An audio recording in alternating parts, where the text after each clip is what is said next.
Hey, and it says I'm live. Hey, I'm Allison Verhalen here, coming at you live for today's Tip Tuesday. And today I want to talk to you about creative marketing versus data driven marketing. So they sound like they're two opposite things, right? And they kind of are, but they really have to work together. Marketing at its best should be data driven, but also creative. And I find it tempting to say that like you should get the data first and then use the creativity, but I've totally done it the other way around. I've gotten creative and then I'll go back and check my data and be like, does the data back this up? Is this really something I should pursue rather than just following the muse or writing something because I feel like it? So, for those of you who know me and my history, you might know that I got into this business from the writing side, from the creative side. I always loved writing when I was growing up, wanted to be a professional novelist, was told that's not viable. I should choose a more practical career. So, fast forward through a few, jumping through a few hoops and took me a while, but now I'm here. And I got started by blogging for a friend of mine for his law firm. So if you had told me when I started doing that, because again, I got started in what was at the time my real sweet spot, right? Was the creativity and the writing and really making working my sweet spot. So loved it. If you had told me that I would need to know SEO and some of the data side of marketing in order to really pursue this as a career, I would have been too intimidated to even try. I would have been like, nope, no, thank you.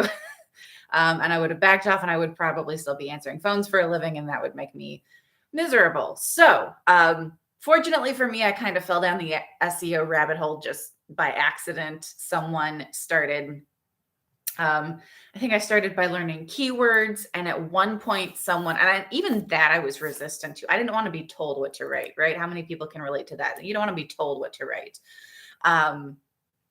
It's much more fun to just come up with inspiration when inspiration strikes. As we all know, it doesn't always. But someone sent me like a screenshot. He'd done researched one keyword for me and sent me the screenshot of the results that he got. And I was fascinated because up until that point, I don't think I had realized that keyword research tools generate related keywords for you. And I was hooked immediately. I was like, wait, people are searching for this, and oh, that's a related keyword, and I can use that word in my content too.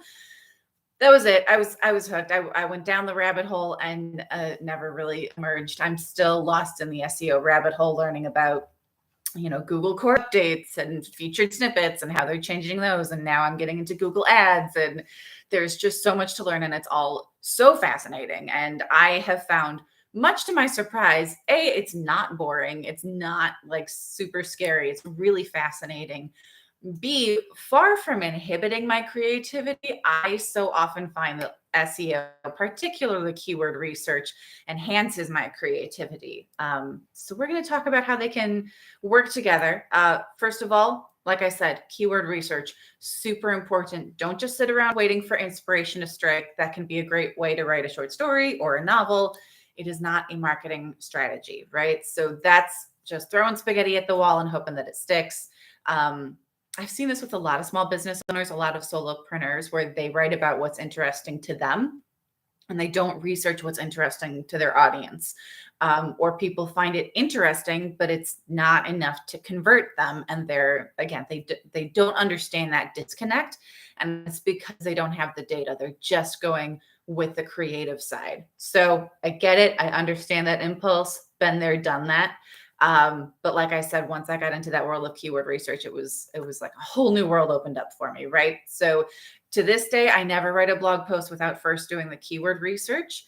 And like I said, they can go hand in hand. So on the one hand, you can do your keyword research first. And when I'm doing it that way, I usually start with a product or service that I or my clients sell. And I look for those keywords. I might start with that as the keyword. Even if that's one I've targeted before, I can look at the related keywords and see if there's a different keyword in there that we can use.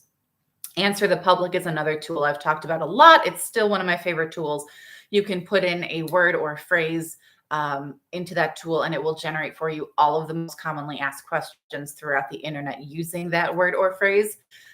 But again, that doesn't give you the data as far as search volume and difficulty. So you might come up with a question in there that's, sounds like a really great topic to cover, but it only gets a few searches, or it's difficult to rank for because everyone is writing about that topic, right? So I use that as a starting point, but I always take that back to my keyword research tool and see, is this a good keyword? Does it have the right stats?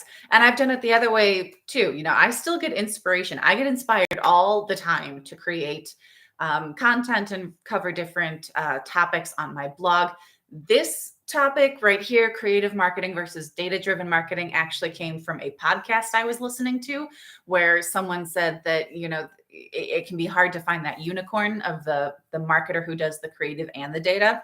And I was like, is it that hard? Because I do that all the time. Maybe I should write a blog post about it. But I went to my keyword research tool first to make sure that creative marketing and or data-driven marketing is actually a good keyword, so that I'm not just writing a topic because I find it interesting. I want to make sure other people find it interesting as well. So you can do it both ways. I love Answer the Public for when I just can't seem to get inspired. I have no idea what to write about.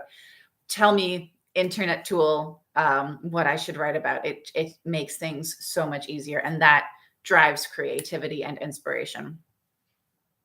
Data-driven content. So a lot of research goes into creating effective marketing content. So before you do any keyword research, you have to have a solid understanding of your target audience, their income level, their pain points, where do they hang out online, what avenues are likely to drive them to your company.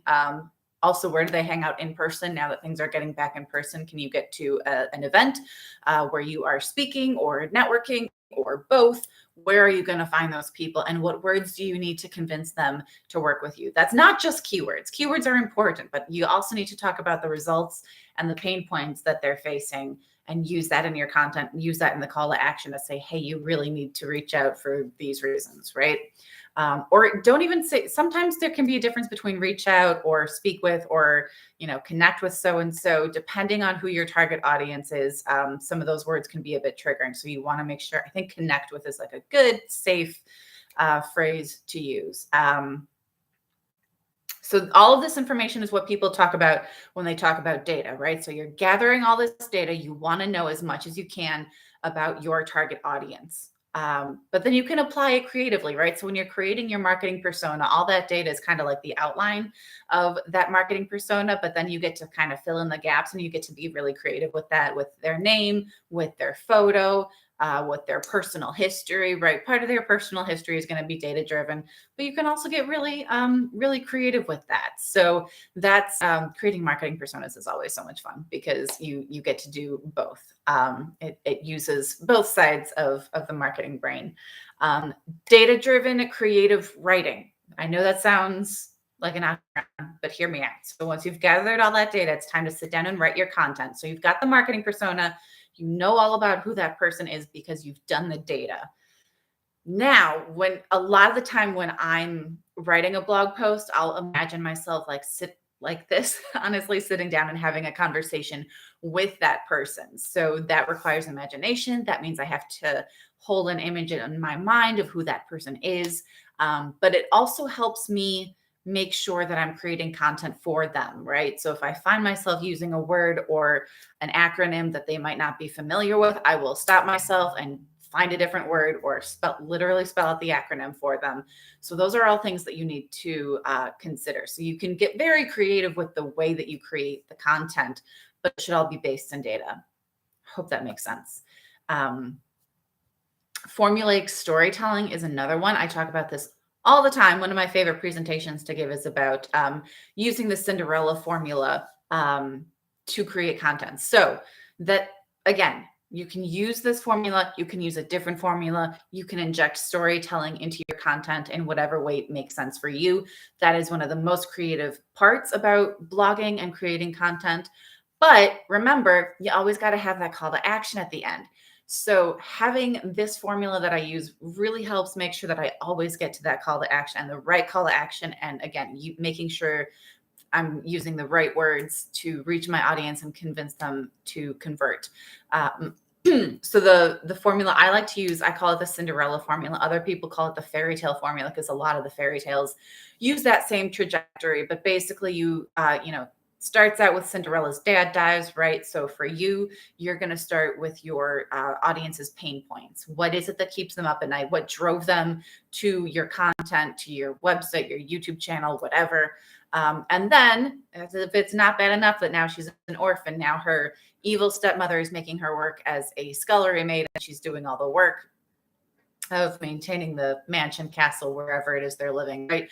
So that twists the knife on the pain point, right? So what happens if they don't solve the problem that you introduced from the beginning? How much worse is their life going to get? So you have to focus in on that emotion. And we always talk about how people make decisions emotionally, right? They'll justify it with the numbers, as my coach always says, but that initial decision is going to come from an emotional place. So you got to use the creativity. You got to really figure out like what's really going to twist that knife for them, right?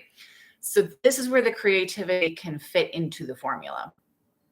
Right. So then you come in as the fairy godmother with the dress and the heels and all the good things. So this is your solution. This is the 3 tips to or 5 ways to get XYZ or whatever problem it is you're solving for them. These are your tips. These are the list, the subheadings that are going to show up in that Google snippet, right? So you're going to give them the solution and you're going to paint a picture for them of what it looks like once they finished completing that, once they've used your solution, right? They're at Cinderella's at the ball. She's dancing with the prince. She's wearing this gorgeous ball gown.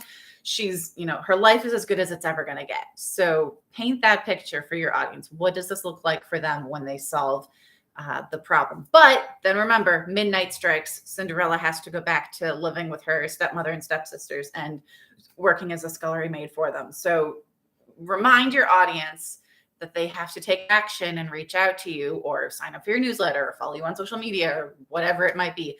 They have to take the next step before they can get the solution. So remind them of that. And then you're not going to give them the happy ending, right? You're going to give them that glass slipper so they can follow you and find you later, wherever it is you want them to find you. So that is my tip for you on how to use data with creativity in your marketing. And I know it can get a little complicated because there's a lot of like going back and forth with this. So if you have any questions, please do not hesitate to reach out. You can always find me. My website is at AV, as in my initials, Allison Verhalen. So that is at avwritingservices.com. And you can reach me directly at info@avwritingservices.com. That's it. Have a great week and happy blogging, everyone.